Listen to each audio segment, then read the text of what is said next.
O que 200 anos de história ensina sobre riqueza e paciência. Olá, seja muito bem-vindo a mais um episódio do Sabedoria Pocket, um espaço de conhecimento em formato compacto, direto ao ponto e cheio de conteúdo que realmente importa.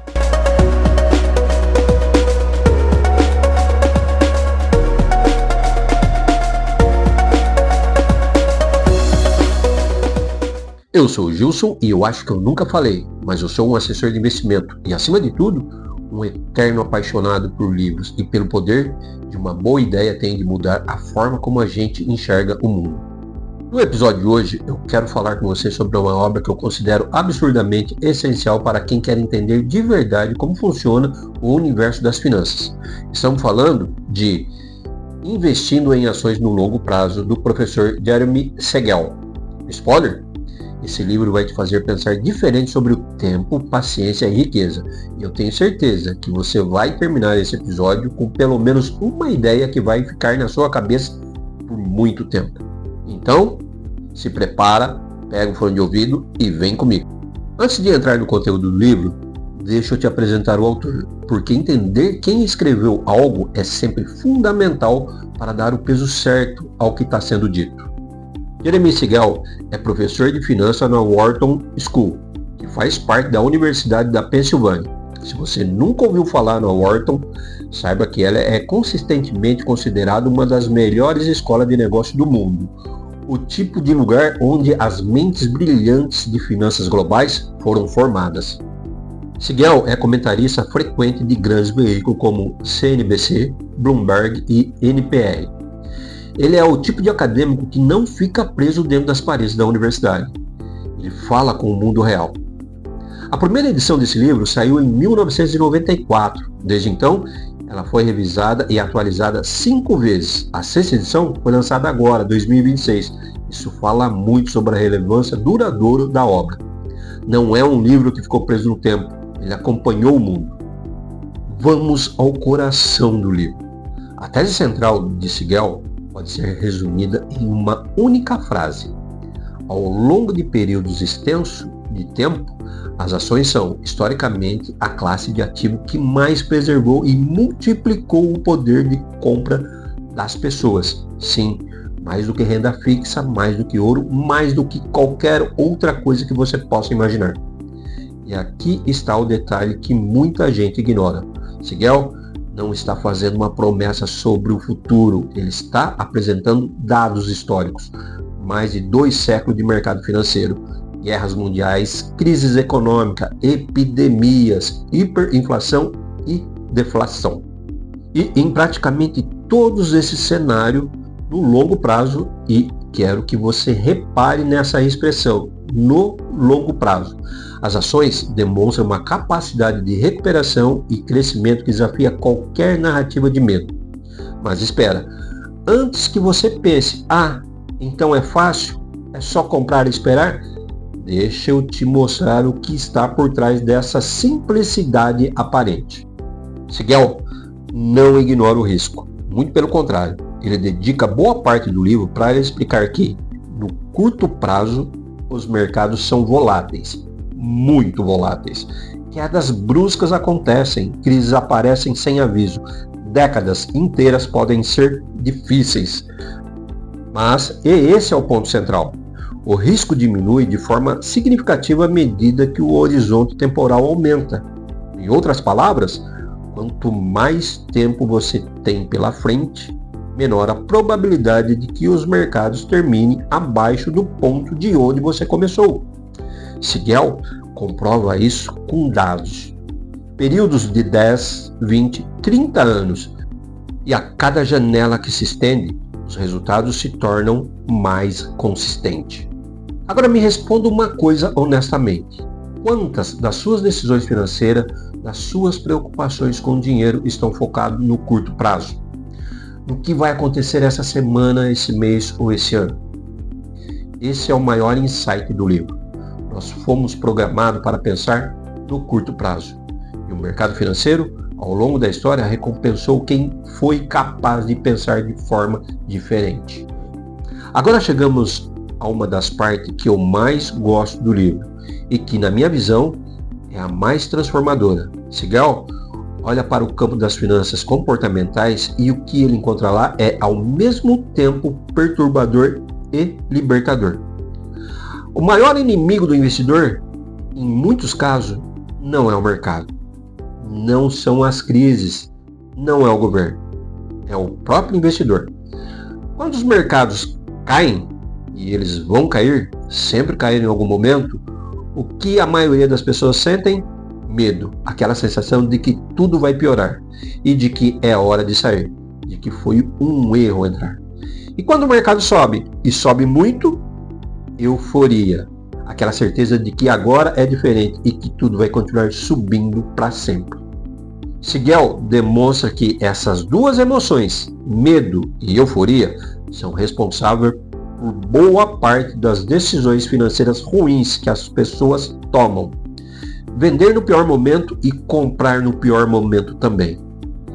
E o mais interessante é que isso não é fraqueza de caráter, é uma forma como o nosso cérebro funciona.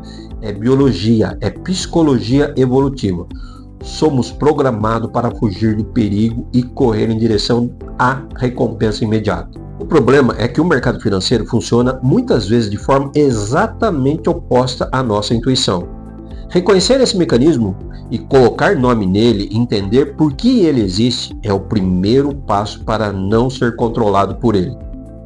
Vou falar agora sobre um ponto que eu acho particularmente fascinante do livro e que tem tudo a ver com a ideia de que simplicidade pode ser uma estratégia poderosa. Sigal analisa o desempenho dos fundos de investimento ativamente gerenciados, aqueles onde gestores profissionais tentam dia após dia escolher as melhores opções para superar o mercado. E o resultado que ele encontra é surpreendente.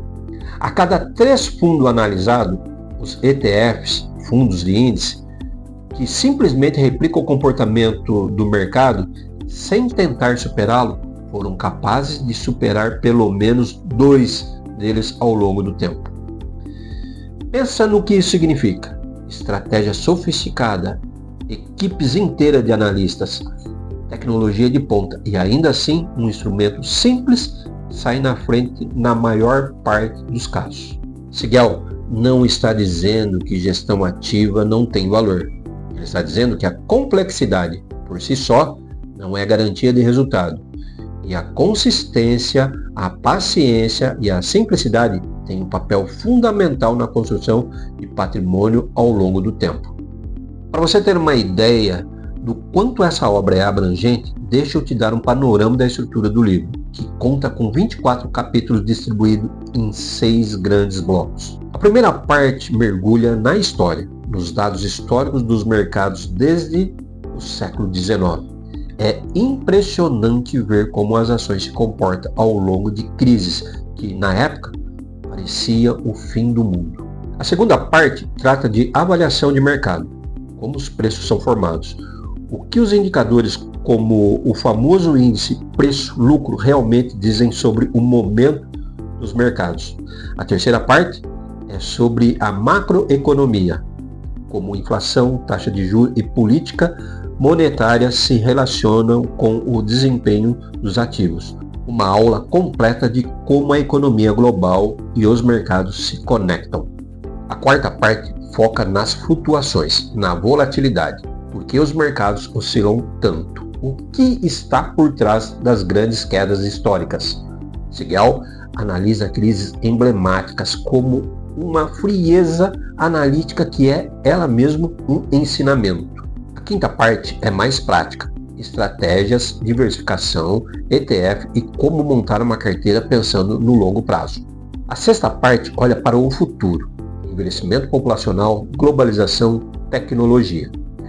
Como o mundo que está por vir pode moldar os mercados das próximas décadas. É um livro completo, denso, mas este é o grande mérito de Sigal. Escrito de uma forma que qualquer pessoa com disposição para aprender consegue acompanhar. Antes de encerrar, quero compartilhar um pensamento que vai um pouco além do livro em si. Sabe o que mais me fascina em obras como Investindo em Ações no Longo Prazo? É que elas não falam só sobre dinheiro. Elas falam sobre como pensar, Seguel nos ensina que o tempo é uma variável poderosa e que a maioria das pessoas subestima isso de forma dramática, que a paciência não é passividade, é uma escolha ativa e consciente em um mundo que grita urgência o tempo todo, que o conhecimento histórico nos liberta do medo do presente, que entender o passado não é olhar para trás, é ter clareza para olhar para frente. Essas são lições que transcendem qualquer mercado, qualquer ciclo econômico, qualquer conjuntura específica. São lições de como navegar em um mundo incerto com mais sabedoria.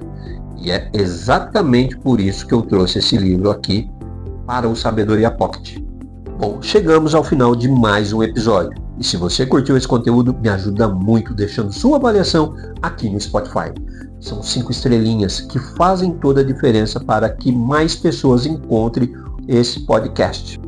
E se você tem amigos que são apaixonados por livro, por finanças ou por qualquer coisa que faça a gente pensar melhor sobre o mundo, manda esse episódio para eles, compartilha, espalha conhecimento. Antes de encerrar, faço questão de deixar uma nota importante. Eu sou o assessor de investimento, mas tudo o que eu falei aqui hoje tem caráter exclusivamente literário e educacional. Nada nesse episódio é recomendação ou indicação de qualquer tipo de investimento. Para decisões financeiras, sempre procure um profissional habilitado e leve em conta o seu perfil individual. Investido em ações no longo prazo, de Jeremy Seguel.